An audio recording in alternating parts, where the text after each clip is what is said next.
doing the introductions. Hello, everyone. I'm Thingy Man. I am your host for the Mafia Championship Podcast. It's such a pleasure to have you guys with us here today. Oh man, way back in 2013, I founded the Mafia Championship, and here we are, 7 years later, still murdering each other with a smile. This is the 7th season, and today we will be talking about the 7th game of the season. And what an epic game it was. It is the first and only game thus far this season to end in a Final 3. After 8 intense game days, it all came down to the most intense day of them all. Final 3, a Mexican standoff between SilverKeith, who's with us today, Smart Bomb, and Marshmallow Marshall. Unfortunately for the town, and fortunately for the Mafia, it was SilverKeith who ran away with the victory as the last standing Mafia member. And it was Smart Bomb who was the final mis-elimination of the game. I'm very excited to dig into this game, and I'm even more excited because this is actually the biggest podcast yet. And for the first time, we even have the entire Mafia team with us. And that's not all, because once again, for the third time, we have Lisa with us here today to reveal the results for us. That's right, in just a few minutes, we will know who is advancing from Game 7. So definitely stay tuned, don't leave the channel. And actually, I also want to mention, because this has gotten so much attention, because there are so many people watching each week, this channel has become a Twitch affiliate channel, which means, I think, that you can subscribe to the channel, and at some point you can also donate. I just haven't set that up yet. So that's exciting. Without further ado, let's say hi to all our guests, and I'll just fix the names as we go through them. So like I said, we have Lisa here, the main organizer of this year's Mafia Championship, as well as last year's. Pleasure to have you with us, Lisa. And we'll get to you in just a second, or just in a minute. Then we have with us Moth, who is up there. Let me get that right. Hello. Hello, Moth. Then we have Captain Video. Captain Video is right. Then we have SilverKeith. He is aka Michael Serra. We have Michael Serra with us today, which is also very exciting. The Argentinian Michael Serra. Then we have Roundbox. Roundbox, that is that's the top one, right? That's that you are down here. That's with the sexy lighting is Roundbox. That's right. Apparently, he asked you spec chat what his lighting should be, and you went with pink. So it's all your fault. All right, I think that should be right. All right, so let's do the introductions probably. Sorry for that. So let's start with Moth, and some of you may know him as Brain Bomb. This is not his first time competing in the Mafia Championship. Some of you may know him as the man who's very famous for majorating a player with the words "boom by scum." That player was not scum. Spoiler alert. Hence making it even more epic. He originates from web diplomacy, and I think he bounces around a few sites now. Welcome, Moth. Tell us a bit about yourself, how you found yourself playing Mafia, enjoying Mafia, and in the championship. Sure. The first time I ever played Mafia, I started out playing face-to-face Mafia with Jesuit priests on a retreat in Wisconsin. And there was about a 15-player game on this big back porch, and the priests were smoking cigars and drinking whiskey, and it was really fun. I didn't know priests could do any of this stuff, so it was hilarious.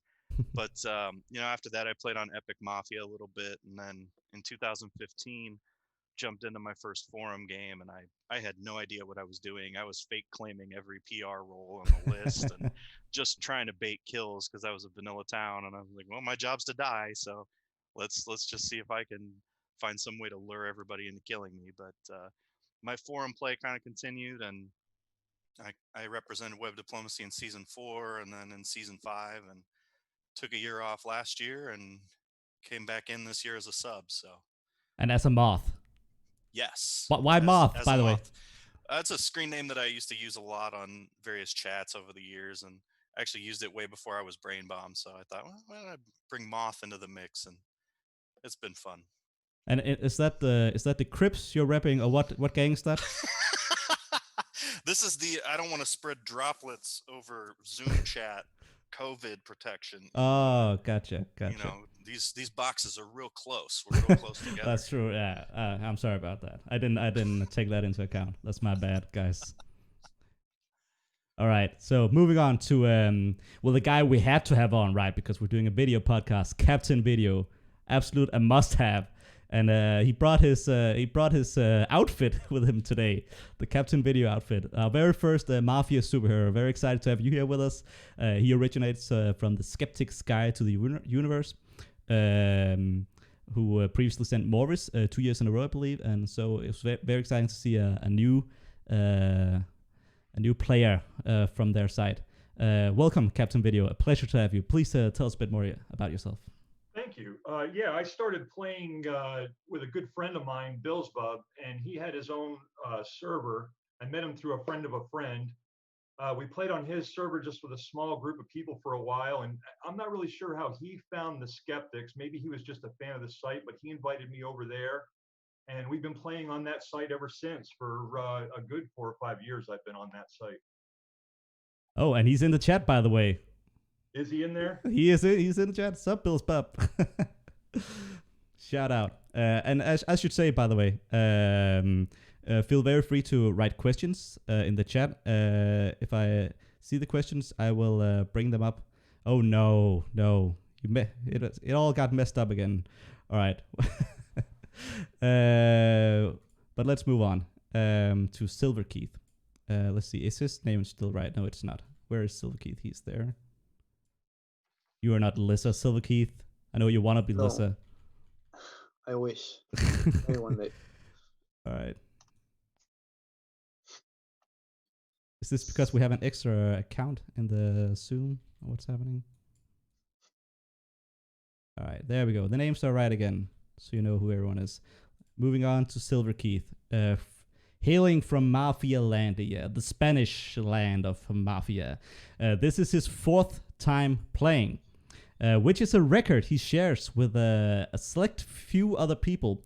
He shares this with Bokeys from Mafia Maniac, Kreia or whatever from Pokenet, and APOC. But Bokeys and Kreia both subbed in some of their seasons, which means if we're only counting it as main representative slots, he shares this only with APOC. So they're the only 2 people to have played 4 seasons, which is a very interesting statistic. And another fun fact, and I enjoy this, I enjoy a good story, and a good story is this. SilverKeith in his first season didn't advance to the qualifier. He plays his second season, and he advances didn't advance from his qualifier. In the second season, he advances to the wild cards. And you probably already guessed it. In his third season, he plays the finale. This is his 4th season. So if the story is to continue, I mean, SilverKeith, you have a lot to live up to, right? It has to be a win. It has to be a win. No, Or you're ruining the story. You'd be ruining the story. Tell us a bit about yourself. Yeah, I was going to talk about the thing you just tackled, so I don't have a lot to talk about now. But yeah, I started back in season 3. I have been playing Mafia for like 5 years or so, and you reached out to our site back in season 3, and they were like, "Yeah, you can go." I mean, I was one of the few players who was somewhat competent at the game and also had some decent understanding of English. So I went in season 3, I'm back in season 4, back in season 5, and now I'm again in season 7. I think I have like 7 championship games under my belt or something like that. And it has been a really enjoyable experience, and I believe I have evolved a lot as a player as the years went by. I also have played with a lot of great people, honestly. Mm-hmm. It has been a lot of fun as an experience. It's been fun to... we're happy to have you, and it's been fun to watch you grow. Because, of course, like each year, if you play Mafia on a regular level, you grow infinitely. Like you can always learn more and become better. And especially the Mafia Championship being such a unique experience, having experience in that setting is also quite valuable. So I'm sure you've put that to good use. And we may also touch on that later. All right. Moving on to Roundbox, the man with the sexy lighting. Roundbox, the box that is round, from Flash Revolution, FFR, who I want to remind everyone, by the way. And sorry for putting pressure on you. Well, you already played Roundbox, so there's no pressure necessarily now, but Flash Revolution is the best performing community we have in the championship. according to stats. They have made it to the finals every single season since season 2, and season 2 was the first season they played, and they've just delivered ever since, making it to the finals every time.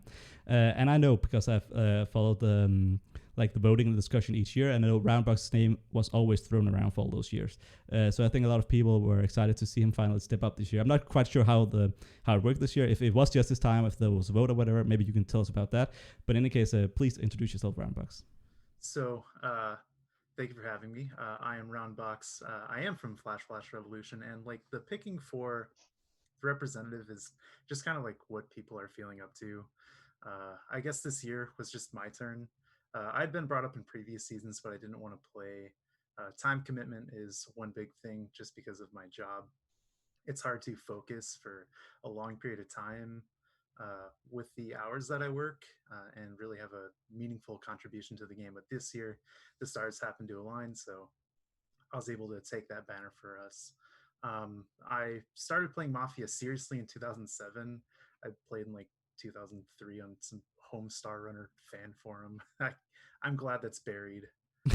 I'm glad that no longer exists on the internet. But I took a break from like 2009 to maybe 2014, and I've been playing ever since. But shout outs to Flash Revolution for finally letting me go. But the champions or the participants that came from my site before all definitely deserve their spot too. For sure. Thanks, and again, a pleasure to have you, Roundbox. Next up, we have another person whose name I've actually seen for a few years because HeroClix Realms, another very strong community who's performed very well, have several finalists. And just a very awesome guy who I'm sure many of you have already stumbled upon in Spectator Chat, TonyStarkprime. Another Spec Chat warrior added to the mix. A pleasure to have you as well, Tony. Please introduce yourself as well. Yep, I'm tonystarkprime, and the superhero is in the name just because I'm from a superhero game forum. I've been playing Forum Mafia since like 2016 or 2017, so not as long as a lot of the players we've had here. And HC Realms hasn't been playing that much recently, and I've started playing a lot more on the Syndicate, so I've gotten to play with a lot of great players there too. For sure. Another also, Syndicate migrated player to the mix. Syndicate seems to have a lot of good players migrate to there. A very high level in Syndicate as well. And finally, we have Sheppard, who I'm very excited to have on here because as someone who, I founded this championship with the purpose of bringing together communities and just learning about new communities myself and hoping others would want to learn about new communities as well and just bring it all together and having fun with that. And Sheppard, the only one here on this podcast, is someone from a first-time participating community, LA Gaming Circle, which an additional fact that makes that exciting is it's a real-life community. And we have several of those in the championship, but they certainly are underrepresented compared to other formats, especially Forum, of course. So welcome, Sheppard. Pleasure to have you. And please tell us, and you can feel free to take some extra time because you maybe have to explain a bit more about what your community is and such. Hi, and please introduce yourself. Hey, my community, we are an IRL community. I've never played a straight forum game of Mafia before this. I have some experience playing Town of Salem, StarCraft 2, but I've never used a forum structure of like multiple days to take like 48-hour days and all that. My Werewolf Mafia experience really started in like 2016. I had played Town of Salem a little bit before that. I played a bunch of Avalon, and I was actually at an anime convention, Anime Los Angeles, and my friend texted me, hey, there's a Werewolf game. Do you want to come play? And I was like, no, that's dumb. And then he was like, okay, but like, what if you came and played? And I was like, no, that's dumb. And he's like, I'll buy you dinner if you come play. And I was like, okay, I'll go play. And it was like the time of my life. It was a 3-hour long game. There was 25 people, but they accidentally dealt 3 wolves instead of 4. I was one of the wolves. The 2 other wolves immediately died. Lynch 1, Lynch 2. Game takes 4 hours, and I crawl my way back for the W. Got the addiction for social deduction for the rest of my life. And players from that game and I are like still to this day some of like the best friends I've ever had. And now we're in the LA Gaming Circle where we, outside of COVID, we're playing social deduction like anywhere from 3 to 5 times a week sometimes. Like not me, but the community. And then we travel up and down California to conventions where we host and play Werewolf. And part of the fun of that is like similar to this, where we want to bring people in that we wouldn't normally get to play with or wouldn't normally play Werewolf. The best part of the new experience for me was the actual fact that there is like a set of like data that I can look at and analyze, and I don't have to juggle everything in my head. Like I have a Word document on my screen that's like 1,000 words, and half of that is when I was playing and half of that is after. And that is like, that changes everything. That is so awesome. For sure. I guess you could call you a werewolf missionary, a California werewolf missionary. That's very good to hear. Like I wish the Mafia or Werewolf isn't as popular in Denmark, unfortunately. So I've always wanted to like spread the word in Denmark and such. I may also talk with you at some point, because also I'm considering maybe doing a real life competition at some point. That would be very fun. All right. So, you guys can all unmute yourselves if you haven't already. Feel free to do reactions to what's about to happen, because this is the exciting portion of this. Lissa is going to reveal the votes. Game 7, like this speaks a lot to your game as well. It was a very exciting game to watch. I know SpecChat loved this game, and of course it went the distance, so that's always fun. Had a lot of good activity, good moments. A claim battle, will be touching on that as well. Quite exciting. And so it's not strange to anyone that you also were the fastest game to deliver the votes, and we already have the votes. So I'm very happy that we can reveal these votes here live on the stream. Lissa, take it away. Okay, so there was I got everyone's votes in this game, which is always very nice. 12 different people got at least 1 vote. 2 people got first place votes. Only 2 people got first place votes. Correct. That has to be a record. Low. Yeah, I'm pretty sure it is. I'm sure it is. There's no way Okay. that's ever happened before. Yeah, no, I'm pretty sure it hasn't. The first place score is 70 points, which is the maximum that is possible in this amount of players for anyone to get. Oh, right. Yeah, because technically it's impossible. It's impossible, right? Yeah, So it's impossible for there to only be 1 first place yeah. vote for obvious reasons. Right. But unless someone abstains, who got all the votes, which would generally not be a thing. But yeah, 70 points for the first place, which is I know it's tied with the record, but the previous record was also achieved in a 17-player game. So This is even more impressive. Yeah, it can't be more impressive. It's literally not possible for them to get any more points. Yeah. All right. We wonder who that is. Nice job, Scott Pilgrim. You're the best, my friend. So yeah, second place got 46 points. 46, that's high. Third and fourth got 22 and 21. This 46 is actually also really high. It's like the maximum for second place if first gets max is like 57 or something. So it's also quite high. Wow. I'm so sorry if this just fucked up the thing again. Every time my phone pops a battery warning, it does that. That's good. And so after that, you've got someone with 13 points, someone with 10, some with 7, a couple people with 6, someone with 5, a couple people with 2. So yeah, in 4th place with 21 points is Smart Bomb, the Mafia Universe representative.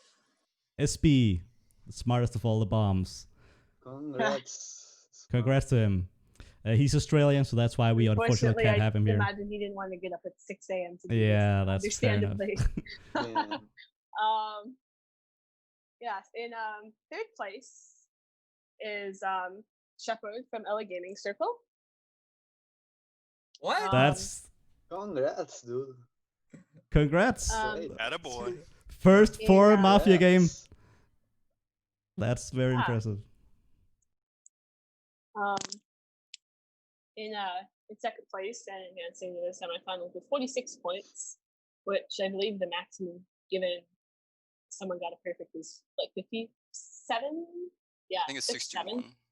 It's 57 because you 57, have, you're right. Yeah, it's because 13 second place votes, and then one first place vote would be the maximum. So yeah, it's 57. So in second place in advancing to semifinals with 46 points is Tony Stark Prime representing HeroClix. There you go. TSP Nice, Tony. makes it to the semifinals. Congrats, Tony. That's very well done. In first place, with 70 points, which is both a record in quantity and a record in the sense that nobody has ever gotten the maximum possible points before, as far as I know, is SilverKeith representing Lapiolandia. Mm-hmm. Congratulations, SilverKeith. Extremely. Wow. That's very impressive. Thanks, Lisa, for revealing the votes. And congrats to all those in the top 4. That's a very solid top 4. But wow, man. All right, let's say thanks to Lisa. Always a pleasure having Thanks, you. Lisa. Definitely hope to do more of these. It's always fun doing this. And off. Sorry, you'll have to reorient all the pictures again. All right, see ya. All right, so let's see here. I have to fix the names. I'll do that as I have people talk in a minute, because what I want to have is reactions to this.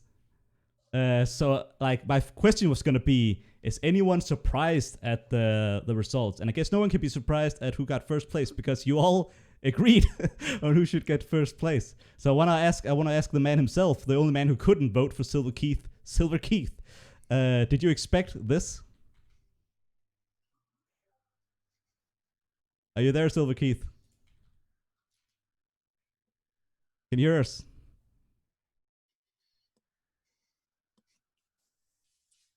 I saw him writing in Twitch chat. He says his internet's not working well. That's a shame. So did he not even hear the reveal? He doesn't even know that he I think he knows. Well, yeah. I think he knows. All right. Well, let's hear from Tony Stark Prime then. Did you expect that? Not really. I mean, I wasn't particularly surprised with the way the top 4 worked out. I thought it would have been a little closer. I think, but I think, I don't know. I wasn't super surprised. Yeah. No. How about the rest of you? Well, Sheppard. Let's hear from you, Sheppard. You got third place. I have to imagine. Of course, it's not at least an automatic advance to the semifinals, but I have to imagine. Or at least I think you should be very satisfied with that. That's just based on the stacked lineup you're with. But this being your first forum game, that's quite the achievement.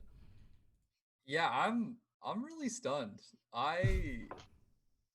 I don't know. I died so early. I just thought it was like a foregone conclusion that somebody that played a little bit more was gonna take it, no matter how well I played. And I don't even think I played that well, but that's awesome. Very, very happy. Thank you for having me in the game. It's very awesome indeed. You were the night 2 kill, right? Yeah. Well, I can say this because I'm not involved with jury, so I can say whatever. Night 2 kills are, I believe, the most common advancement by the jury. So statistically speaking, you have a good chance. All right, and then we have Smart Bomb, who isn't here with us, but he was the final mis-elimination of the game, but still placed 4th. And I guess many people like sort of excuse him being a mis-elimination in that spot because he was up against the GOAT, Michael Cera, SilverKeith. All right, Silver, are you there? Can you hear us? I'm here, yes. I can All hear right, you properly. so we have to get your reaction to this. Setting a record, the first time ever getting max points. Did you expect that? And tell us how you're feeling right now. This is your 4th. Oh, did he froze again? No. No. Yeah.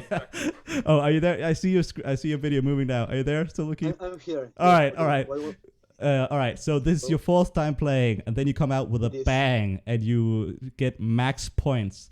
How do you feel right now? I did. Oh, well, I'm not that much surprised, honestly. I knew I was going to get like a lot of points and probably like the record from this season. but I didn't think I was going to get like the full fucking score, and I'm happy about it.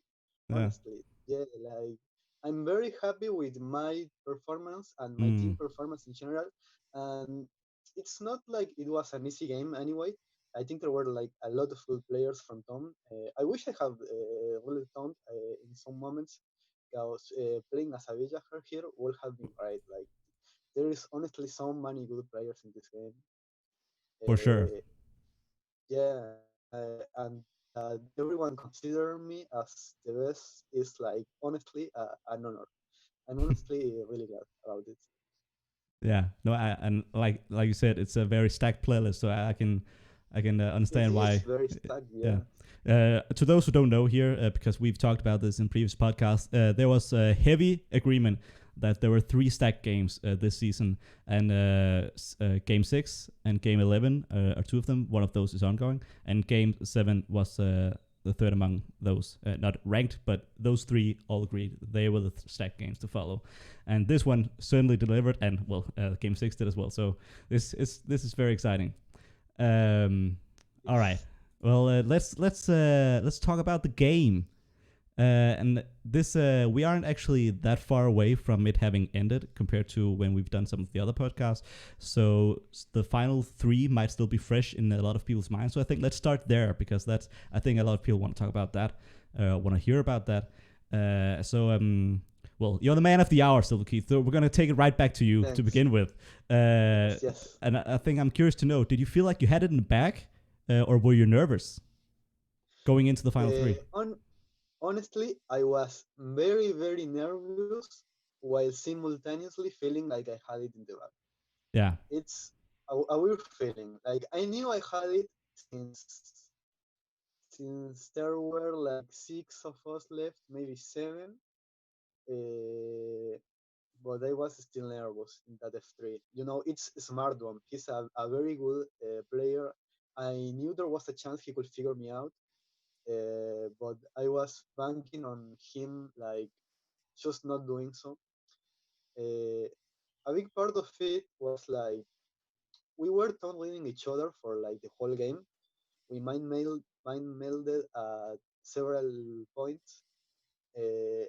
I was like, I think I was never seriously voted during all game.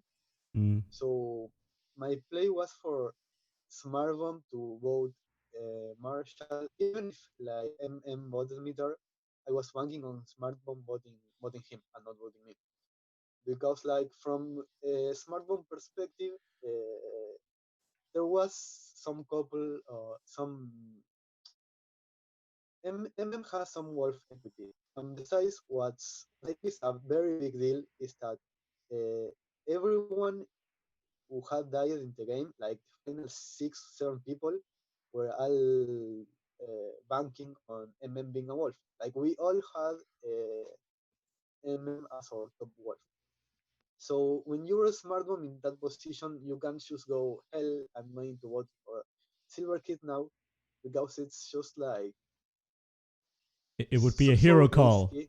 Yeah. Yeah, it's absolutely a hero call. You can't do that. You need to have very big balls to do that play. If I Yeah. were in SV position, I would have voted MM there also. Yeah, And I like mean, you think for a second, there's no shame in losing to SilverKeith here, and whether you want it or not, that is a big thing in your mind. You can't take that away, even if you think that the right play is to vote me. It's a big like shadow there. Like I don't want to fuck up the game here. for If I sure. lose SilverKeith, nobody is going to blame me. I'm going to vote MM here, and I hope I'm right here. For That's sure. Like big feeling. a lot of players have put a lot of effort into the game. A lot of people are watching, so there's more pressure than there usually would be with just playing a game. Usually you're just playing a game. Here there's a lot of pressure. You're representing community, and you have all these people saying that this guy is the wolf and this guy's clearly a town, and you're just imagining SpecChat must be saying the same thing, right? So to put it all on the line there and do the hero call is very risky, because if you're wrong, then you're just an idiot. You just look like an idiot, the biggest idiot. Whereas if you wrote wrong on the person who everyone thinks is Mafia, well, I mean, it's pretty excused, right? So that I think that has to be a mental factor, and we don't have smart bomb here, so I can't speak to it. But it might be even, which I think is interesting, a subconscious factor. Like he's just gonna be biased. He's just gonna be biased to think, oh, I just have to think this guy's town. Like, I think that's definitely a factor. And so one of the things playing into this, I think, is definitely the mind melding, because I didn't read all of the game, but I did read the final 3 because I love final 3, so I live for those. So I definitely had to watch this live. Yes. Yeah, like I think that's the bread and butter of the game. Like, just I think duking it out, I think that's very awesome. And like he just kept feeling like he mind melded with you, and you even brought it up yourself. So I have to ask, did you purposely try to mind meld with him? Like, did you read what his thoughts were, predict them? Did you purposely try to set that up? Yes, I think that's a very big part of the game. But I think that a big part of the mind melding, we were mind melding since like day one. So we were like totally each other in like a feelings level, you know. Like, I feel your tone because you are in the same spot in this game as me. That was our relationship with Smartphone. And even like Dobby came at some point after placement in like day 2, and he said something along the lines of, I have been agreeing to everything SilverKeith says. Like, I have a feeling in this game, and then like 10 or 20 posts later, SilverKeith has already talked about it.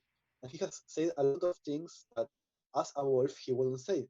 And it's because like I downsized a bit in this game, especially on D1. I played it a lot like I would have played at town. And like the first thing I melded with Smartphone was like a fucking emoji. He posted an emoji to a post from MM, and like said, yeah, dude, I feel the same about this emoji. Like, that's the point of how much man melding we did. Yeah. It kind of stopped to some points in the game, but at F3 I tried to put in words what SV was feeling subconsciously. Like, I don't want to lose to MM here. Yeah. I think that's SV was feeling that unconsciously, and I plasmed that thought on the game. Yeah. I posted something like, yeah, SV, there's no shame in losing in you. I'm not voting for you. If you're a wolf, then she fucking she. And so like simultaneously. I knew the same things. Yes. Because I knew he was there. I just like posted, so we were in the same place.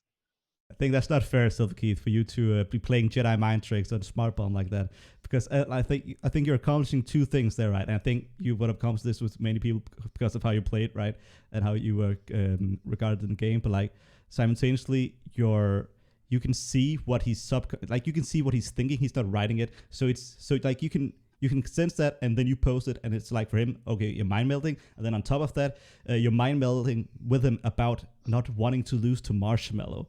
Right, so that's it's addicting. So I think that was very effective. So I want to pose this question to the rest of you guys. Do you think, because I have a strong opinion on this, do you think mind melding is even a thing you should read someone town based on? And anyone can take this question. Should you read someone's town because they're mind melding with you? I mean, anyone who's agreeing with you can always potentially be sheeping or buddying you. So anybody who starts saying, oh, yeah, you're right about everything you're saying, you're right. I'm like, no, you're going to die.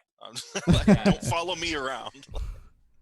For me, it's like when I see a mind meld happen, what I need to happen to like put faith into it, and this is only in the early game, I do not talk about late game, is I need to say something and I need a yes and. If they just say, yeah, Sheppard's right, I'm like, what? You don't even, I could be a wolf. You know, if you're like, oh, you did this and you think this and this is true, well, check out this post that I think also makes this like fit in like this. I'm like, okay, even if you're a wolf, you're like doing the work and like still continuing on the same path as me. And early game, I put a lot of value into that. Yeah, Sheppard's right. I agree with Sheppard right now. I think the first time I ever agreed on anything. That took me a second. On the note, though, I think Quinn and I were so different players that we just like could not communicate. So I wore this in tribute to Quinn. Nice. Oh, yeah. Nice. Nice, dude. Perfect. That's funny. Yeah, we have some good takes from Twitch as well. We have Jagged Jimmy J, one of the already advanced semifinalists, saying everything is contextual, but there are plenty of scenarios in which a mind meld is a good indicator of a civilian. It needs to be simultaneous, though. A mind meld cannot exist across 20 minutes. Dels, a previous winner, says you have to feel the mind meld is coming from a real thought process. And I guess that's the key, right? It has to be a real thought process. But even then, like SilverKeith, like I believe he was saying, like he felt like he was playing his town game. Like he was like you, of course you bring truth to the game you're playing as Scum, right? You don't just make everything up. You like you're playing based on what you know you usually do as town to some degree, because you can't only do that because as town you want to be leashing Mafia and you don't necessarily want to be leashing Mafia as Mafia, right? So you have to make some compromises and some adaptations. But like you can have a real thought process as a Mafia. Like that's just a simple fact. And I think because my opinion is that I think people put way too much stock into this because it's just what I see so often. And like I know as Mafia, I do this myself. Like it's so easy because as Mafia, you know everyone's role, you know everyone's alignment. So you have more like you have more of an overview of the game. I don't know the right English word, but you have more an overview of the game. Like you can see all the pieces in relation to each other, and you can't do that as town because you don't know the roles. So you have that energy, you have that ability to see where people's thoughts are at, where their heads are at, and you can just sort of maneuver around that, and you can just abuse it so easily, I think. Because like if I'm playing a game with Moth, I like whoever, like I just name a random person, like I can see where his head is in relation to the game, and I just write something that I think he will mind meld on, and boom, easy points, right? Maybe I wouldn't do it in Moth because he's agreeing with Sheppard that he wouldn't necessarily read someone town based on it. So I'll do it with Smart Bomb instead, right? Well, I do the opposite of that actually. Like when I'm town and I mind meld with someone and we are agreeing a lot, I'll still because I'm a very paranoid player, as everybody's very well aware. Is I actually like it because I can use that to see what road they're leading me down. This is why earlier I mentioned that I only really do this in the earlier game, so that after we have some flips, like let's say I start reading them as Scum, I can go back and I can say when we were working together, what was he working me towards? What players was he pointing me at? It's very interesting. It's a good point. All right. I have a question for everyone because let's go back to the final three. And the rest of you weren't there except SilverKeith. So raise your hand and be honest. Would you have voted SilverKeith in that final three? Raise your hand. Do like this if you would have voted SilverKeith. Sheppard and Moth. Well, Moth doesn't count. All right. So Sheppard is saying yes. Tell us what do you think revealed SilverKeith, or like what played into it? It wasn't even my post about really early on. It's that let me find it. So sorry, I don't have actual post numbers here, but the third or second post that MM posted that day. So I'm looking at this as if I'm in SBC or if I make it to the final three with Marshmallow here, he actually finds the day one interactions between SK and CV. And I wish I had the post number, but it was so incriminating. And the only reason why it didn't go anywhere was that MM had a complete refusal to trust Smart Bomb. Because Smart Bomb's earlier aggressive play towards MM. Yeah. But he actually found it. I don't think anybody's talked about that. One of the first posts that day was he was oh, it's CVSK, and then it immediately pivots into a fight between Marshmallow and Smart Bomb. For sure. So no one else is saying that they would have voted SilverKeith. So who would have voted Marshmallow? Oh, okay, so Tony and Roundbox would have voted Marshmallow, and who would have voted Smart Bomb? Well, there's only Mafia left, so that doesn't matter. All right, so so no one would have voted Smart Bomb at least. SilverKeith would have voted Smart Bomb. Well, I guess that's interesting to get the Mafia's perspective. It doesn't matter for you, right? It wasn't in my original plan, but I ended up doing that. One interesting thing, we probably shouldn't discuss this too much because there are many interesting things on the agenda, and I didn't add this to the agenda, but I think one good thing to look at in a final three is always the posturing. So how you're setting yourself up in comparison to the two other players. And I definitely got the feeling that Marshmallow wasn't doing the kind of posturing that a Mafia would ever do in a Final 3. So I would have read him hardcore town based on that. Like that, I just wouldn't see a Mafia approach the Final 3 like that. Whereas SilverKeith, and I was reading this from a very distant perspective, so I hadn't seen the whole game, so it would have been different. But SilverKeith, like I could see the arguments for him playing like a Mafia wouldn't that. But to be fair, some townies also would, because townie would also have it in the best interest to not necessarily reveal their hand, right? But townies are more likely to do that and not hold anything back, even though it might not be plus EV for them. And that's another interesting thing. Should townies be less reluctant to reveal how open they actually are, because it might not be to their own benefit, because they might be alienating the town member they need to vote with them, right? Oh, it all messed up. Did someone leave the call? We lost roundbox. Lost roundbox. That's not good. All right. We'll just wait for him to get back in the call. The names are, of course, wrong again. All right, I'll just fix the names again while I move on to the next question. Yeah, Tony, actually, you brought up this point as something interesting to discuss, and we talked about it earlier. Hero calls in Final 3. I don't know if you had any specific thoughts on that, but yeah, just sort of going off the way it worked out in this game. There were a few of us in spec chat who were very much on the it's SK. It's definitely SK. Keith is definitely the wolf here. But it's very different to be able to say that in spec chat throughout the entire day. You know, say it for 48 hours, then to be in the thread and be in the position where making a mistake could cost your team the game, where you have all of these people watching you, and there's so much additional stress while you're in the game that it's just almost impossible to make those calls. And then additionally, on top of that, even if you can successfully get a read or a town read on Marshall in that position, really, statistically speaking, most of the time it's just Marshall. It's not going to be, you know, the person you've had in town core since day one. In 4 games out of 5, unless you really can make sure that you're right, it's right to just vote for Marshall, even if you're not 100% sure.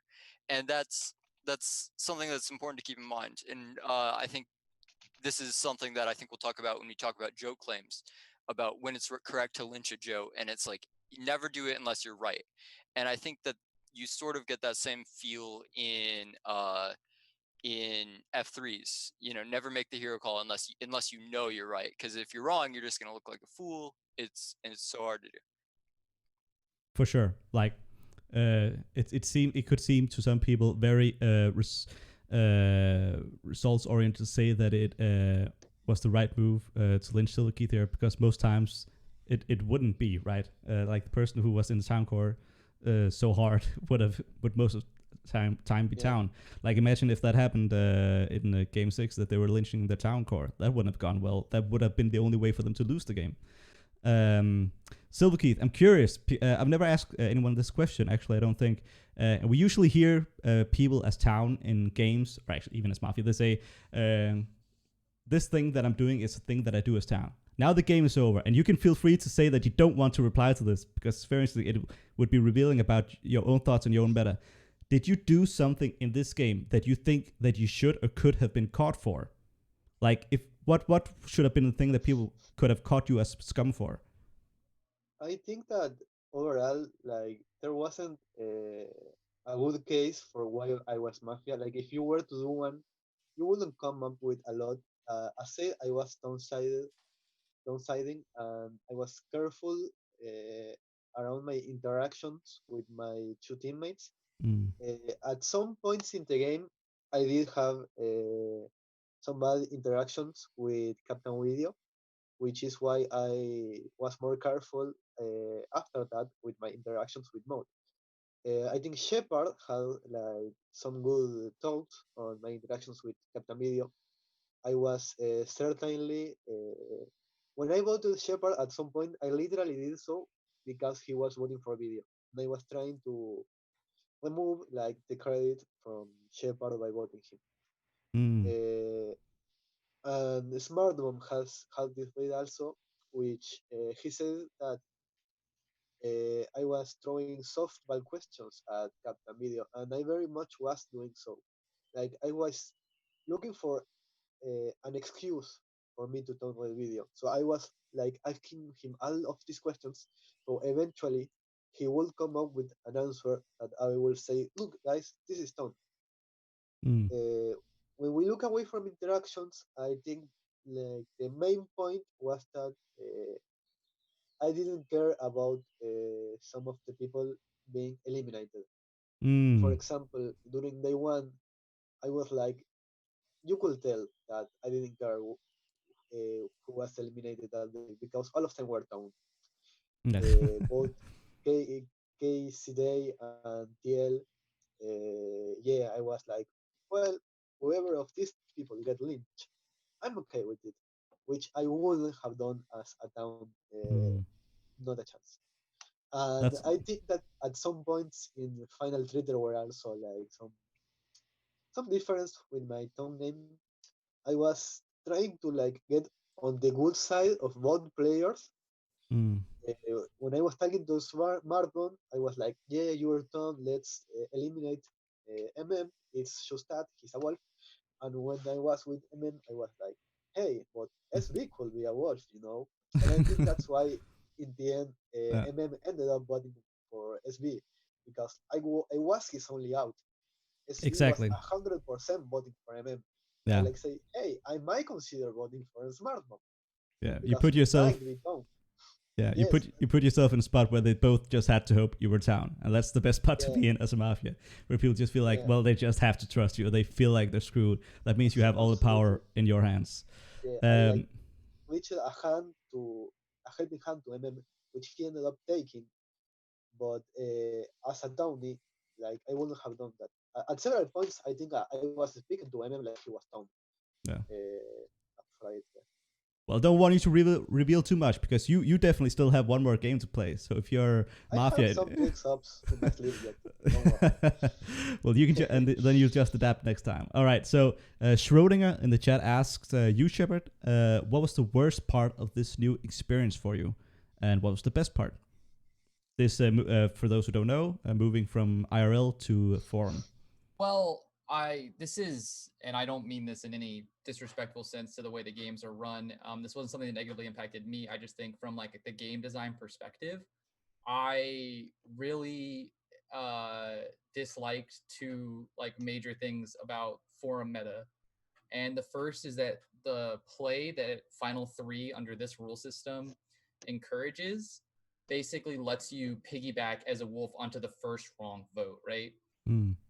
Which is very different. So in my play group and like colloquially in the conventions we go to in California, we got really tired of that happening in our games. So we like rewrote the rules so that Final 3 is a simultaneous vote. So when a vote is called for, everybody puts their hands in the air and then points to somebody. And the first time a person has two fingers pointed at them, that's when they die. Which is not something you can really do in forums, but that means that we took away the first to act being terrible as town. And so switching to like watching that happen in forum, I was like, this is so stressful because the first mistake, the game's over. Like which it's not like bad. It's just like, I was like, this is so punitive. I can't handle this. And yeah, that was like the thing that was like the most like jarring for me. I was like, that's too scary. I'm a coward. I can't handle that. That's very interesting. That's very interesting. I've played in real life before, and I've never played with those rules. I may have to. That's something that we came up with in order to change our own meta, because we watched how it was developing, and we were like, well, Final 3 is always playing out in this one play pattern, and no matter how much we try other strategies, our Final 3 always looks like this. So we're like, we're gonna change the design of the game to stop that from happening. Very, very interesting. All right, moving on to other interesting stuff. Let's first bring up, for those of you, if you have the Twitch chat open, if not, you can do that to watch what I'm about to bring up on the stream. This is, for those of you who don't know, we have a spectator chat, and those people following the games, after each day one, they submit their guesses for who the 3 Mafia are, or who the 3 wolves are. So a tally of 20 for the Mighty Quinn means that 20 people have guessed him as a Mafia in this case, which is not good, I guess, but who cares about SpecChat, right? He ended up being night killed at the end, I believe, right? So it didn't matter. KCA has 0 votes because he was the day 1 mis-elimination, so people didn't guess him, of course. That would have been not very smart. But it's interesting that the start of the list starts off pretty well. We do have a couple of... we actually have 3 mis-eliminations in what SpecChat's town call would have been. In KCA, Roundbox, and Smart Bomb. Then we have SilverKeith, I guess not surprisingly, as the most trusted Mafia. And then at the top we have Ian and Trustworthy Liberal, who were mis-eliminated. So I'm just bringing this up because for those who haven't seen, it's sometimes interesting to see how SpecChat does. I didn't actually check if anyone got the whole Mafia team right, but I wouldn't think so with this spread. Two out of 3s. There were 2 out of 3s. All right, so that's solid. And that's, of course, with room to evaluate if they have been in the game, right? All right. Another interesting thing that SpecChat does sometimes is, I'm not sure what to call it, but and this is going to cover most of the screen. I'm sorry for that. We'll show... Alignment chart, yeah. Yeah, alignment chart. So this is like, is this from Magic the Gathering or Dungeons and Dragons? Where's this like from? Where they have these? That's Dungeons and Dragons. Dungeons and Dragons, right? So this is a way of categorizing players in a funny way, I guess. So we have, let's go through them, and I want your guys' perspective on whether. Let me make it a bit smaller so I can see some of the people. Oh man. So chaotic evil, we have Moth. Do people agree with that? Yeah, absolutely. That's definitely right. 100%. That's 100% right. That's spot on. I don't know what you're talking about. I was town.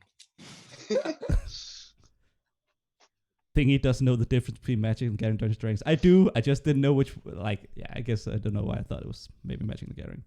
It's 2 things that I think I would enjoy, but I just haven't been able to spend time on those. Neutral evil. We have Darby. Give me a layup, someone.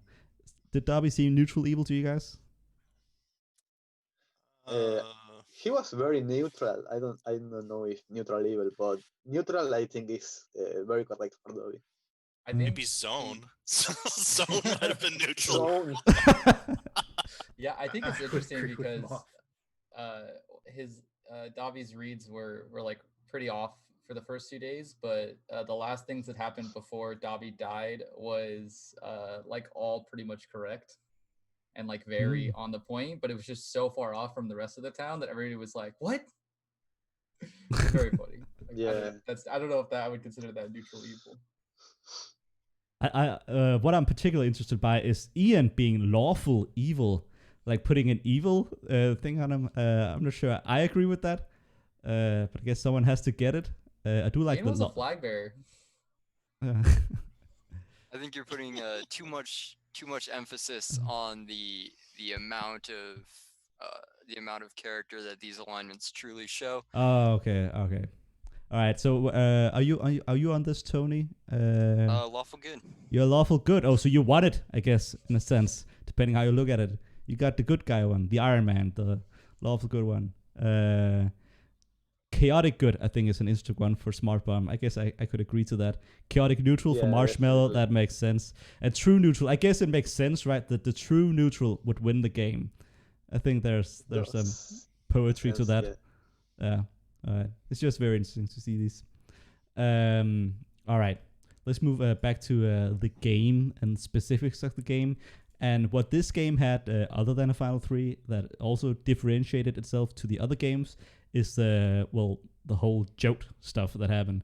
We had a claim battle for the first, is it for the first time? At least in the way this happened, it's the first time it happened.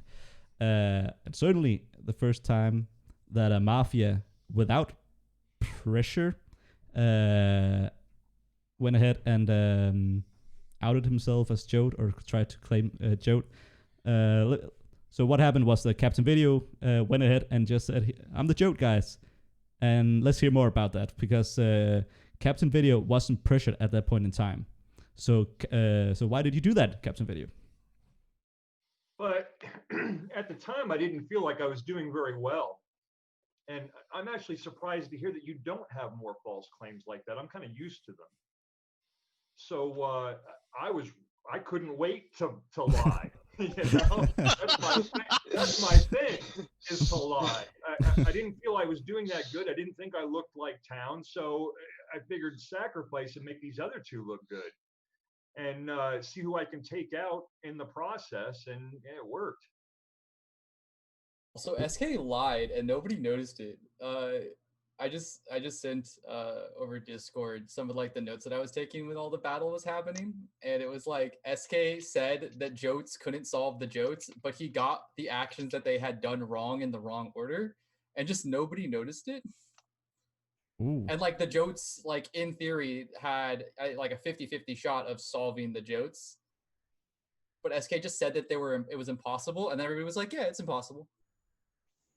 Well, I don't know to those. Were there well, the JOATs were live here. Was that actually what happened, or did people just not actually think it mattered too much to resolve because they just felt they had it right?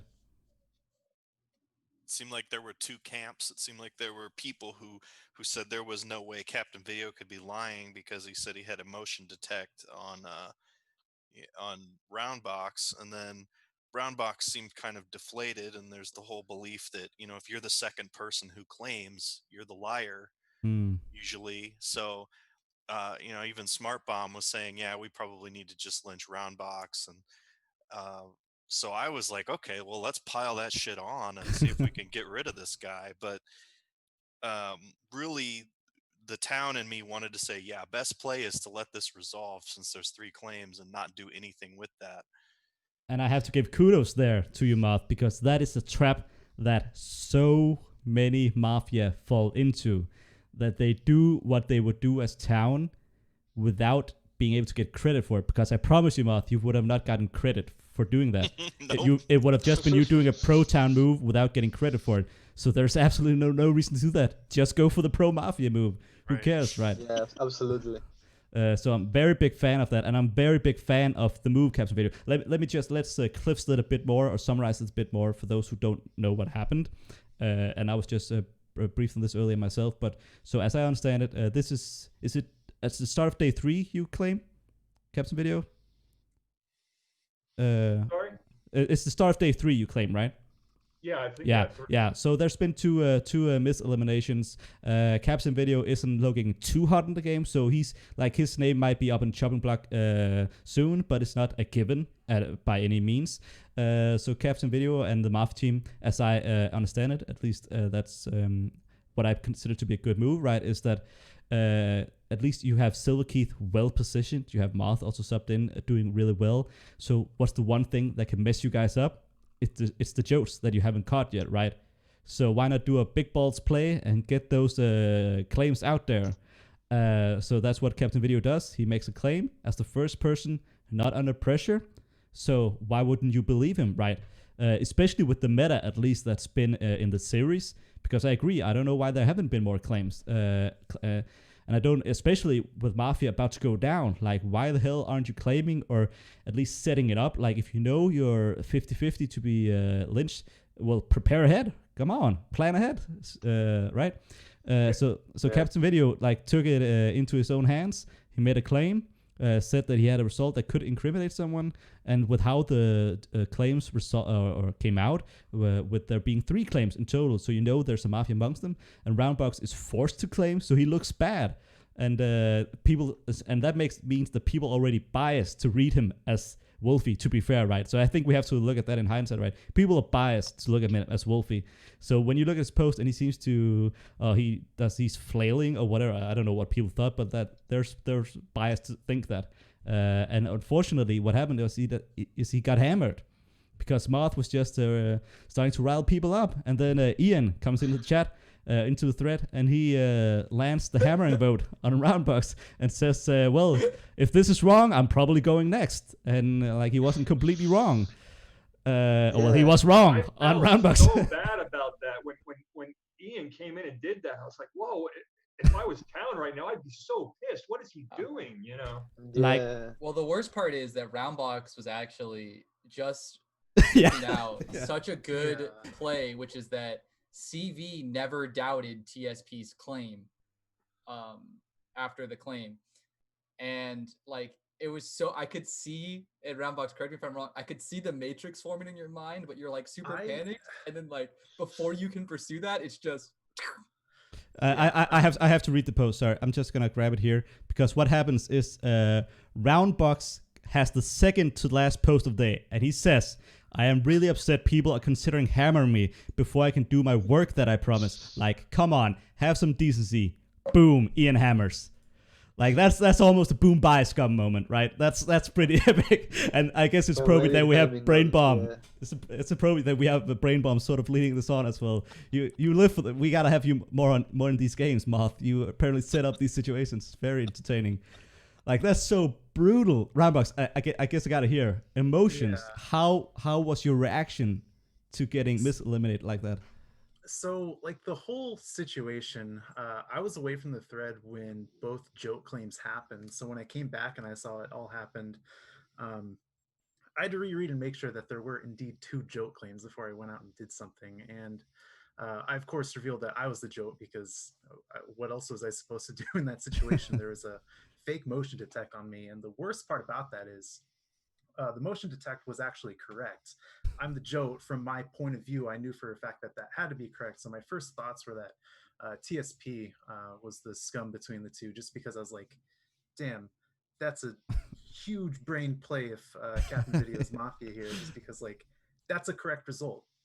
And then I was defending myself in the thread for a few hours until like 2 a.m. or something. And I went to bed and I woke up at like 9, and I saw that my position in the votes kept fluctuating to like 1 vote away from dying, 2 votes away. And I was just starting to go on my rants about, you know, hey, I'm glad I'm not dead yet. And Captain Video was posting stuff, TSP was posting stuff. And I was in my bed, the one behind me, just typing on my phone. I was like, I'm not going to try and determine between Captain Video and TSP in the middle of the night. I'm not going to lose sleep over this. I'm going to wake up and spend like 8 hours in the thread tomorrow. And I was just waking up like, don't vote for me. Like, come on. And I think a lot of people wanted to vote for me because I was null read by like everyone in the game. Maybe like 1 or 2 people were ton reading me. So they're like waiting for like the first bite of information that paid me. So I'm like, yes, let's drive it. And I made that post. I pointed out that Captain Video hadn't considered TSP like any scum world. That was like my third to last post, second to last post. I don't remember. And then I was typing another post with like emotional all caps, like, let me do work. I'm going to make posts later today. And then I get an email buzz on my phone, new private message from Mafia Universe. Oh, you hate to see it. You've been, you're done. And yeah. It was just a slap in the face. I mean, I guess it saved me 8 hours of my day combing through the thread trying to build cases on people so I could just fart around for a little bit for the rest of the day. But man, that was that's just thunder stolen. That's brutal. I guess that's a unique feature of Mafia Universe. Like on normal forums, you can F5 and you don't know if you're dead yet. You have to still open the thread and scroll down, and you can sometimes you put your hand over. Oh, who was? Damn, it was me. You can't do that here. You get a PM, you know you're dead. There's no doubt in your mind. The mouth was agape. Like, I could not believe what just happened. Like, yeah, it was like 12 hours before end of the day, like 12 or 13. So, and we got to talk about that. Like a hammer, it takes a village to hammer. So it wasn't one person doing this. There were certainly scum among the people. I don't actually know how many scum. I guess Moth, you were one of them. CV and Moth were both on it. So, what do you guys think about the hammer? The rest of you, like, is that forgivable?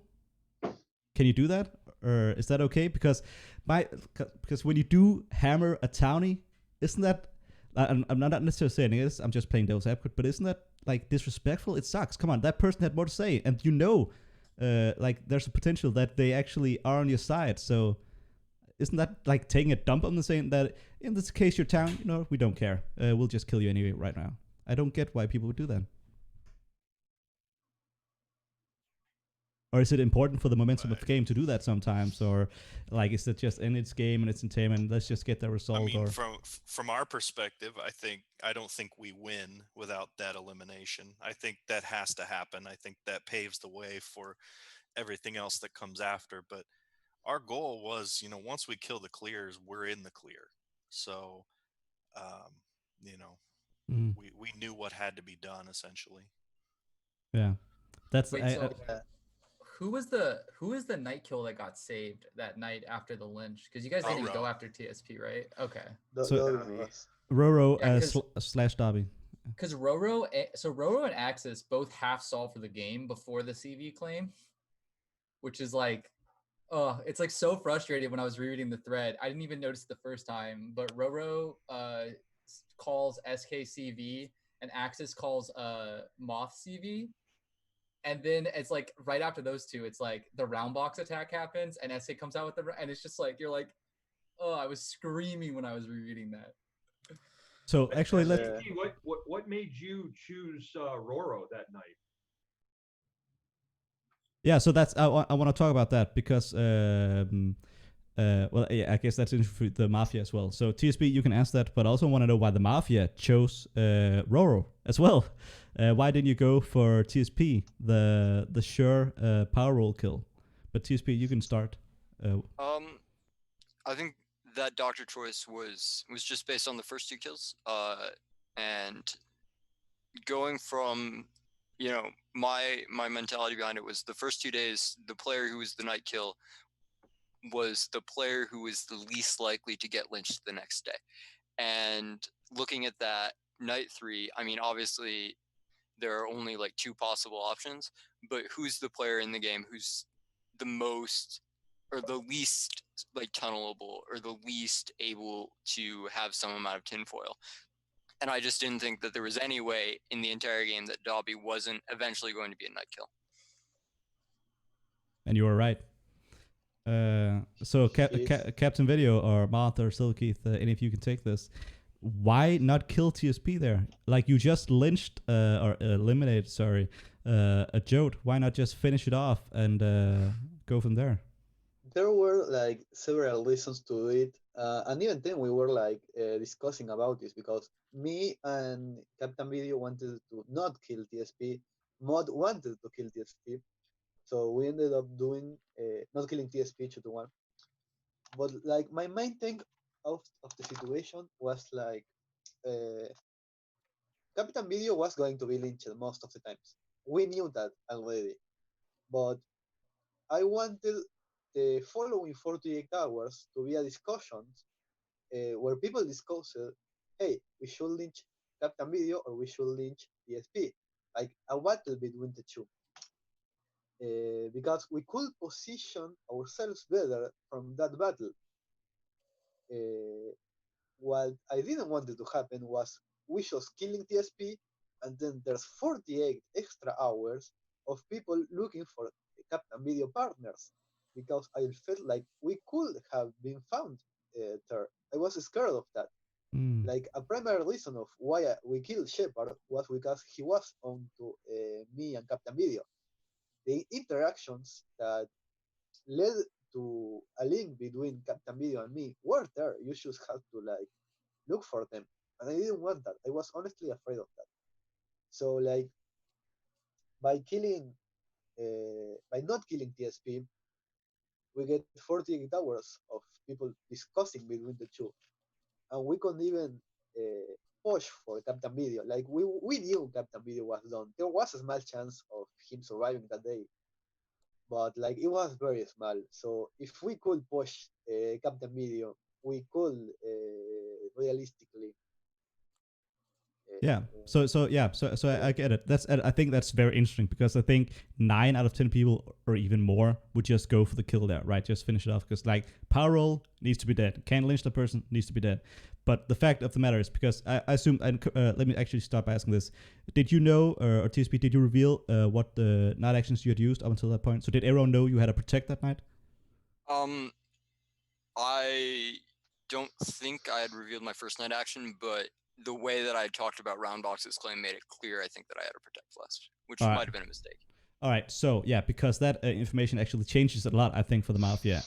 I guess they can correct me if I'm wrong, because they know you have a protect left. So either they can kill you and then kill another clear townie, and that's essentially the same, because you're only going to get off one more night action, and you saving one person doing one protect isn't going to change the number of mis-eliminations that the town has in the game. So it doesn't change much. So by not killing you, what they do, exactly as SilverKeith says, is they set up a day where it's you versus Captain Video, and that's an easier discussion for the Mafia to blend into. And it leaves open the chance that maybe you do get lynched, get eliminated, because like Roundbox says, like, from his perspective, in that situation, you seem like the likely scum, because why would Captain Video do that claim? That's insane, right? So that's definitely a thing that could happen. Whereas, of course, if you do have a motion tech or track that night and they choose not to kill you, then you end up potentially getting a very dangerous result, and they can't risk that. So I have to assume that would have changed the decision.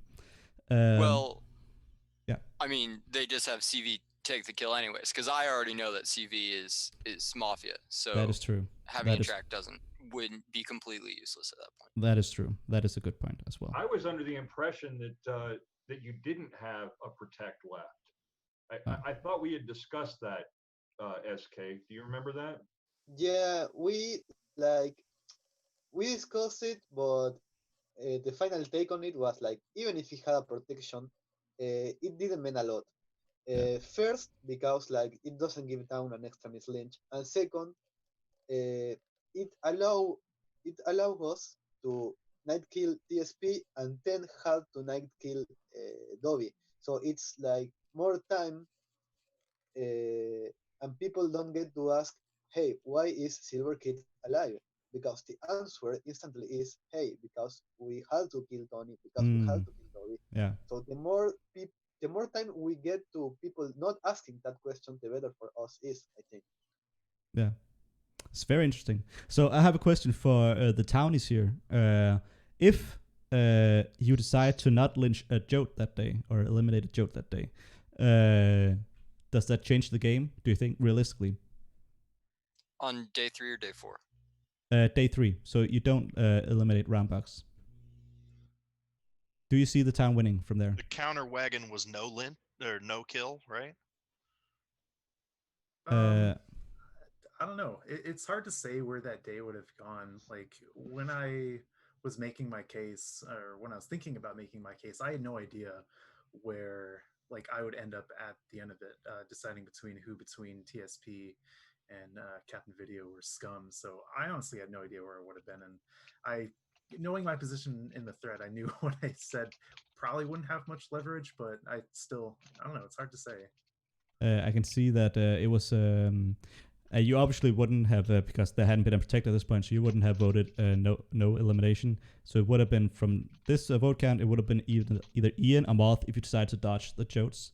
But that's not a sure thing, because there's just one vote on those people. So I guess it's difficult to say. But I was just curious to get your take on it, like whether it actually meant a lot for the game, or whether you think, especially SilverKeith, just still takes it down. I think that if on day 3 we don't hammer Roundbox, and either we get there on CV, which might have been possible, I really don't think it would have been, or we choose outside and we go for, if we get Moth on day 3, the interactions that day with CV are pretty incriminating. And then I actually don't think, I think SK might have still been able to pull it off, but I think if you're looking at a final 5 of like SK, SB, Axis, Quinn, and MM, I think it's a lot harder from that position. I think the extra elimination really helped this scum team there. I'm glad you said that, because like the way I look at day 3, I was like thinking about this beforehand too. I think the Moth lynch is the only lynch that is going to like significantly change the game, because later on, not in the Lilo situation, but day 6 and day 7, SK uses his day 4 and day 5 interactions with Moth to sell himself to the last few players as town. And you don't have those day 4, day 5 attacks on Moth if the town lynches Moth on day 3. And I think that would be the real turning point. But I think if anybody else had been like a Miss Lynch or even like if they had Lynch CV, I still think SK could have carried it because the thing that sold him as town would still have happened on day 4 and 5. That's a good point. And I have a question for you guys because I'm curious what your thoughts on this. This wasn't something I even considered till after the game, but like if you're in Roundbox's seat and there's 2 JOAT claims, you're the JOAT and you have an MD called on you, do you ever not claim JOAT there? Do you ever claim Villager and that one of them is lying? You can't, right? Oh, that'd be... I want you guys to just think about that and think about the world that you can create from there. Yeah, I may not have claimed if I was third in list. I may have kept quiet to see what happened and then continued to play in the background to see what I could find out. And then once one of them was dead and I knew one way or the other, then I would have revealed. Right, because there had been 2 claims, you know one of them is lying. And if you claim that you're hard human, now suddenly CV has to really prove that he MD'd you, and now there's way more effort on you video. If I'm in Roundbox's seat, I don't know what those lights would do to me. I'm so used to saying seat because, like, obviously we're physically sitting when we play. I don't want to make mine purple and pink too, so. So my lights are purple, but it's just like so bright outside you can't see them. Oh yeah. Oh, well, there are different lights. Yeah. Get some green action. So actually, I was thinking about this earlier because Bill's Bob is asking you, Captain Video. Well, Mafia, but I'll ask you, Captain Video, because you're the one who did it. How did you guess correct on the motion detect on Roundbox? So I guess another way to phrase this question is, was it completely random or was it an educated guess that he might be JOAT? Because, of course, it's actually better. As we see now, after the fact, it's better to try to guess the JOAT with it because that puts them in an awkward spot. I'd be lying if I said I was sure.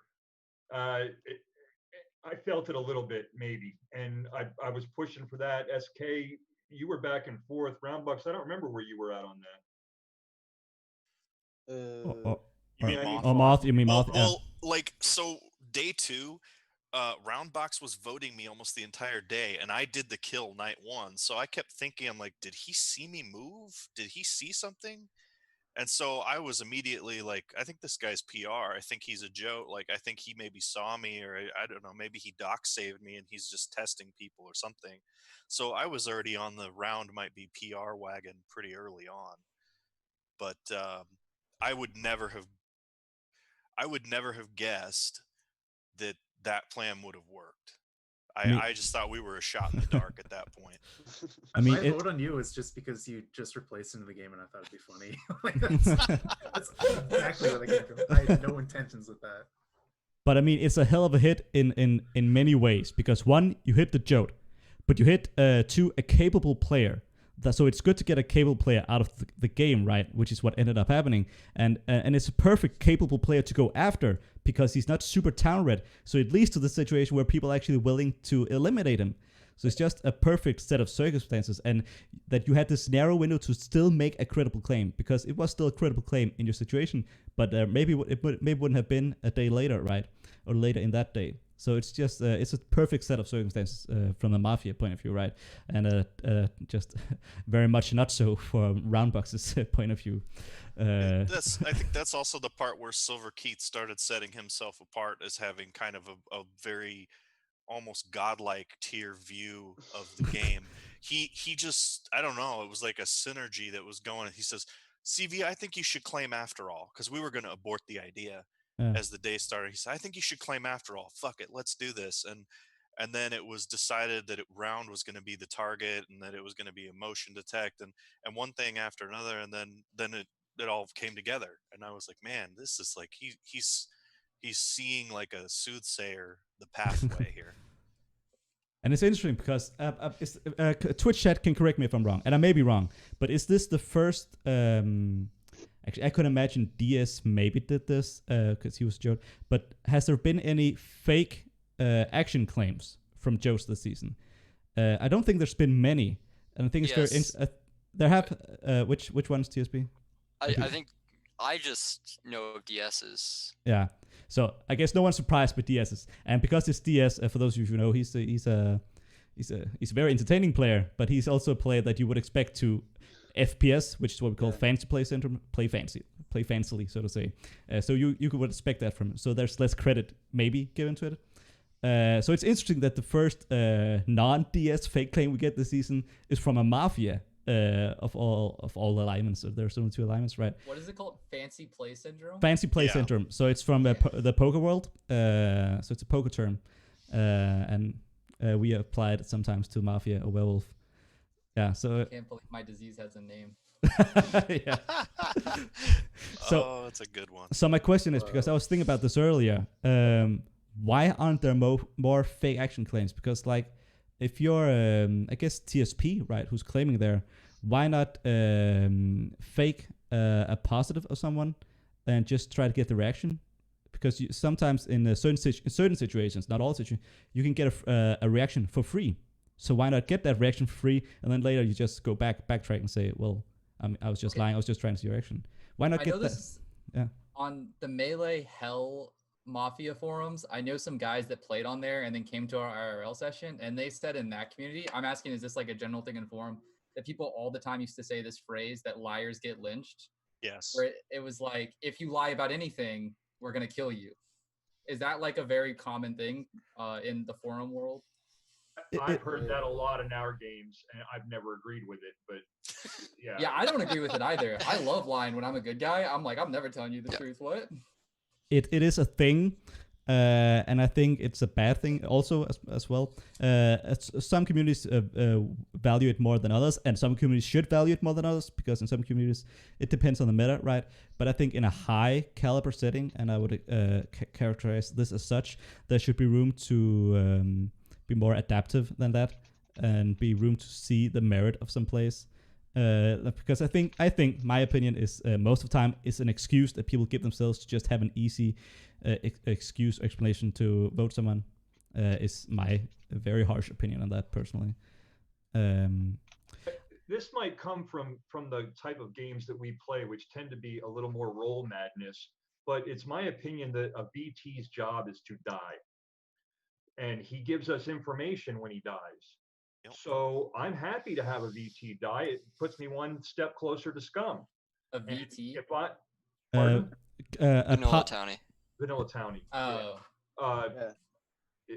Sorry, that's one of our abbreviations. But, you know, and like I said, as a VT, I feel it's your job to do that. So I'm always going to do the crazy thing. And in this game, almost everybody was a VT. There were only 2 roles, which is kind of odd for me.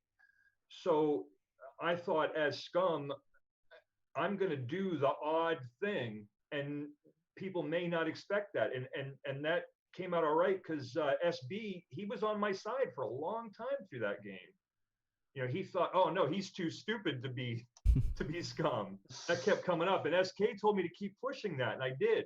I just played as dumb as I possibly could. And I'm not gonna lie, it wasn't completely faked. Wow. That's why originally a lot of the game. I had SKSB as the same team, because it seemed like it was a team effort to take us off of you on day 1.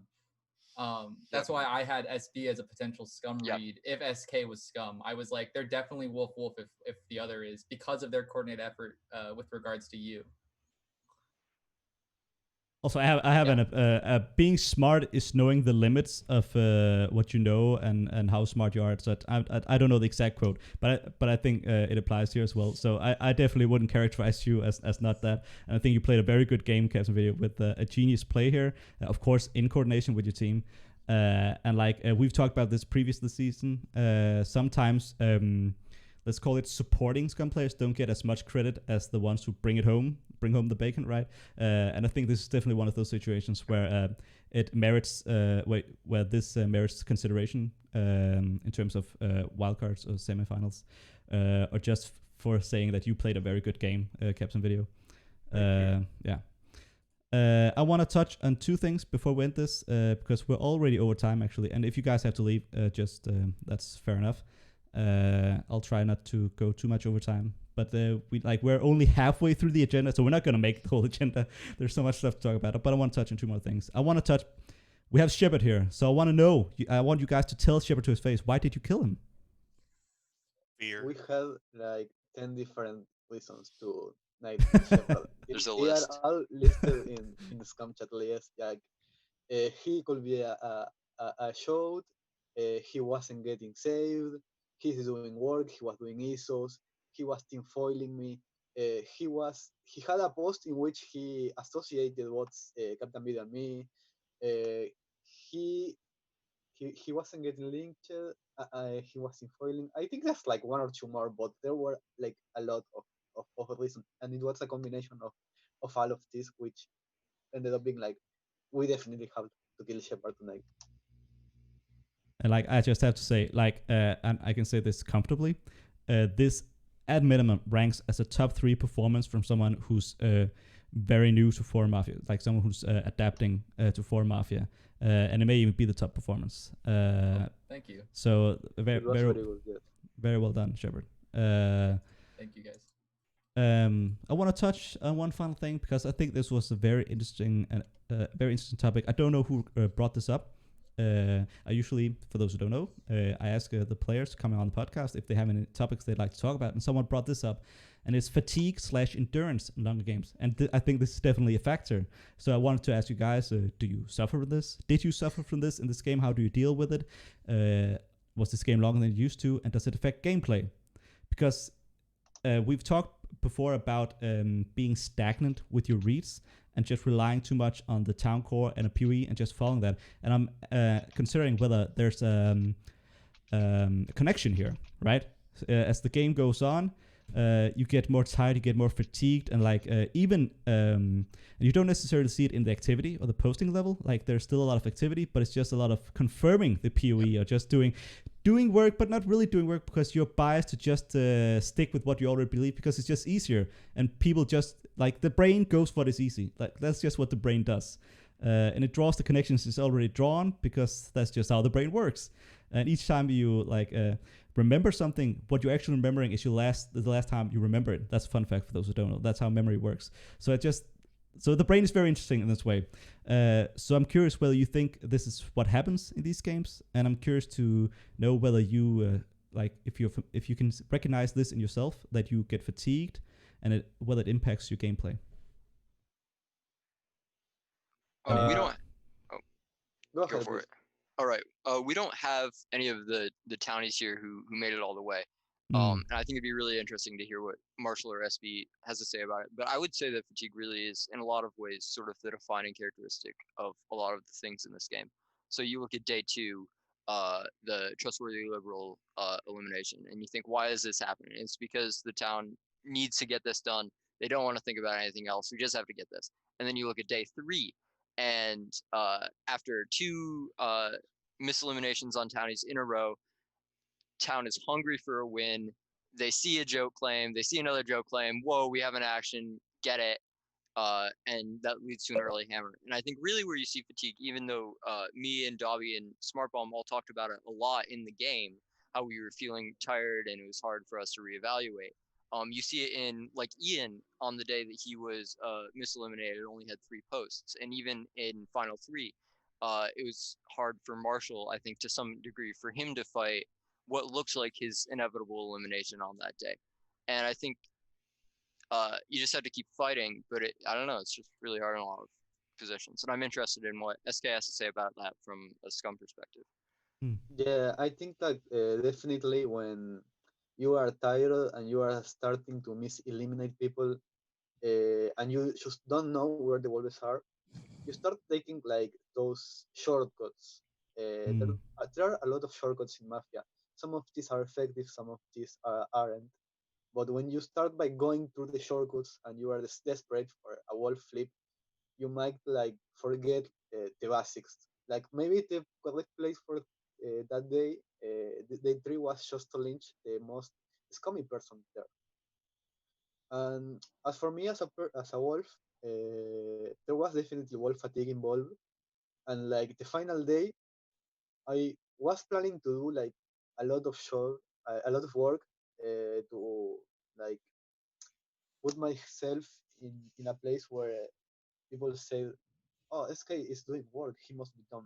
But as soon as SB said like, "Yeah, I'm voting for here. I became lazy. Like, fuck it, I got it in the bag. No shit. Yeah. And I didn't do anything that I should have done as town. And it was noticeable, I think. Jagged Jimmy says in the chat, always reevaluate your old reads to confirm bias yourself into agreeing with yourself and then make the same decision anyway. Profit.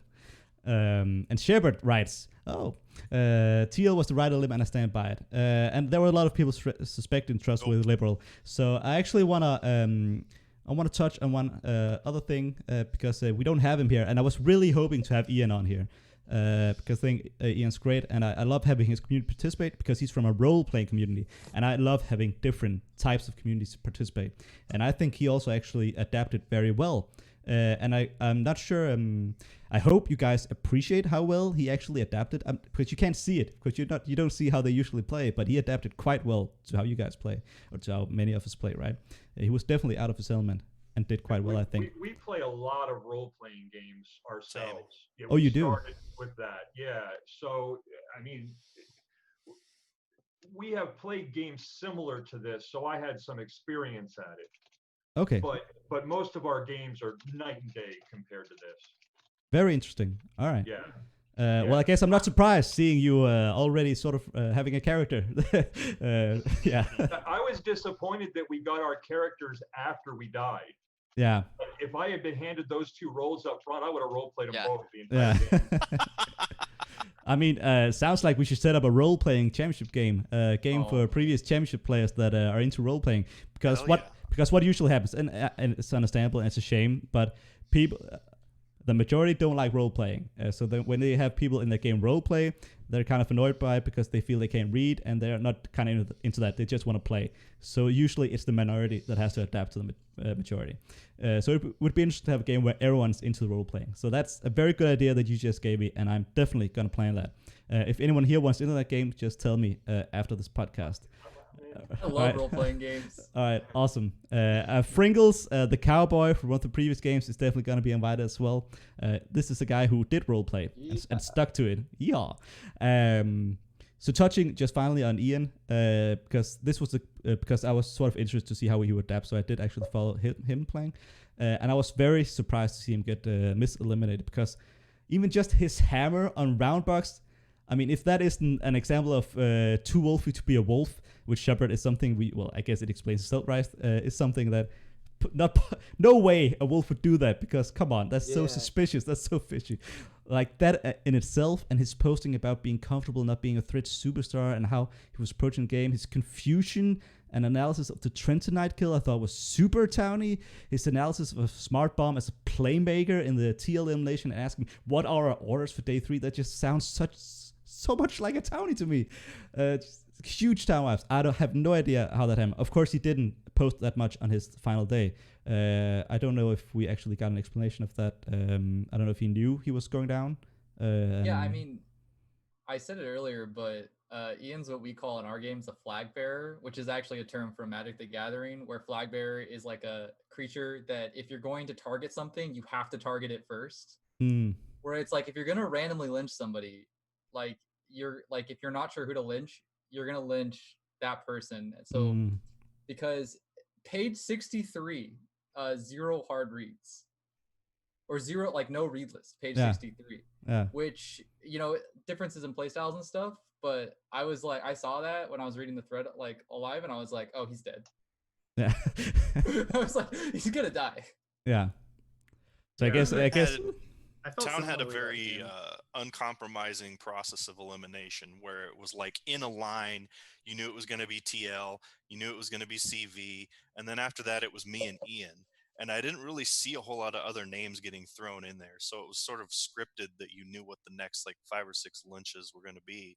So the fact that we managed to get a few people who weren't in that list in their like round, that was the difference.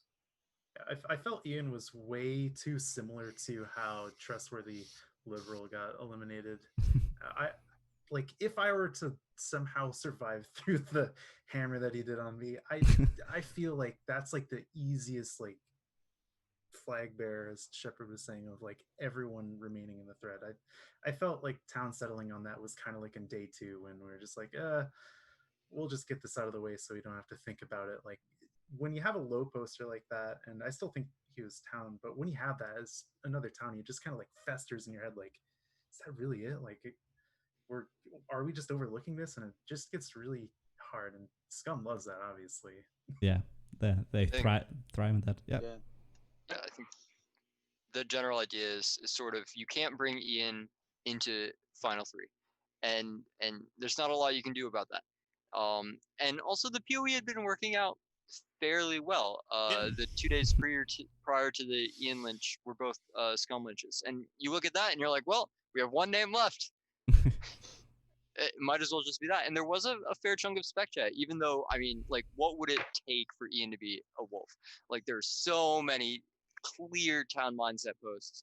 It would have meant that CV, Moth, and Ian, the Scum team, would have had the 4th, the 5th, and the 6th votes on roundbox, which, like, they practically, like, quick hammered a guy on day 3. Like, that would have been absolutely insane. But, like, I don't think there's any way that town doesn't eventually have to sort out Ian one way or not. I also counted it, and this is really fun. This is like one of those moments where you're like, oh, they're gonna lynch him. Ian got ISO'd 5 times over 2 days. And like nobody ever found more information, but people just kept on doing it. It was like so funny. I don't know. All right, guys. So we're over time. I want to ask one final question. If you guys have something for it, we've already talked about the JOAT stuff, so I can imagine there are a lot of favorite moments, at least for the Mafia teams around that. But if anyone else has like a favorite moment from the game or something that they want to, like, just mention or bring attention to here as we end this, do feel free. Any favorite posts or? I want to vote for Ian's Photoshop post of the wolf head on the moth body. That was fantastic. Flap. Oh, there was a post that was like really funny. I think Moth, you said it, where it was like day 3 or 4, and SB was like gave up on all of their reads, and then you were like, "This is the Harlem Globetrotters without a ball." Yep. Favorite moment too, actually. Yeah. Also, Moth's fake claim. That's about to mention. I doxed Dave Trustworthy on night 2 because I'd been town reading him the whole game. No action night 1 because you're sub in. Just. And then Smart Bomb's wall on day 2 that I didn't read until after the game, where he's just making fun of people who come into the thread with walls. And I think that's a good attitude to have. Very, very nice. All right. CV, this is a Wendy's post were like honestly hilarious. My favorite was Sheppard saying, when he just suddenly had this burst of activity and he proclaimed that he was going to be the night kill. And that was when we were all like, I think he is going to be the night kill. I think this guy really is going to be our night kill. Sometimes you got to get the called it value. That's also, you built a world for everybody. And we're like, oh, he's dying. That was also like the Doc. Please fucking save me, Doc. Feels bad, man. I think my bad. Owner pointed out that I had a doc on Sheppard for the entirety of the night until like 11:58 when I changed it. Oh, damn. Well, you redeemed yourself though. Yeah, I got it the next day. Yeah, you got it the next day. Good God. Guess you were saving anyway, Sheppard. Feels bad, man. All right. All right, we have to wrap this up. Thanks a lot. This has been a very fun podcast. Thanks for everyone watching. Congrats again to SilverKeith for like destroying the record or whatever. Like, I'm not sure that's ever gonna be repeated. And congrats to Tony _starkprime for almost also setting a record for like second place and like almost getting the max that he can get considering how the votes shaped out. So congrats to you two guys. Congrats to Sheppard as well for getting third. It's very impressive. For those of you who didn't watch the start, Smart Bomb got fourth. And we only revealed the top 4. thanks to all of you for joining me. This was the biggest podcast yet, and it was a good idea because it was very fun. Pleasure to have all 3 Mafia and all 3 JOATs with us. Try to pleasure. 4, yeah, all 4 JOATs. All 4 JOATs, and Michael Cera making a special guest appearance, and porn director Roundbox with his pink lighting. A lot of good characters here, and the superhero captain video. All right, so that's it for us today. I will be back next weekend. It's always going to be Sundays, 4 p.m. We sometimes do Saturdays. I will always announce when that is the case. This will continue on for most of the games. And we will also be doing one about, or maybe we will even be doing a live reveal of the semi-final picks. I hope that's going to happen. We'll see whether it's going to happen. We'll also continue after the season is over. Thanks for tuning in, and see you next week.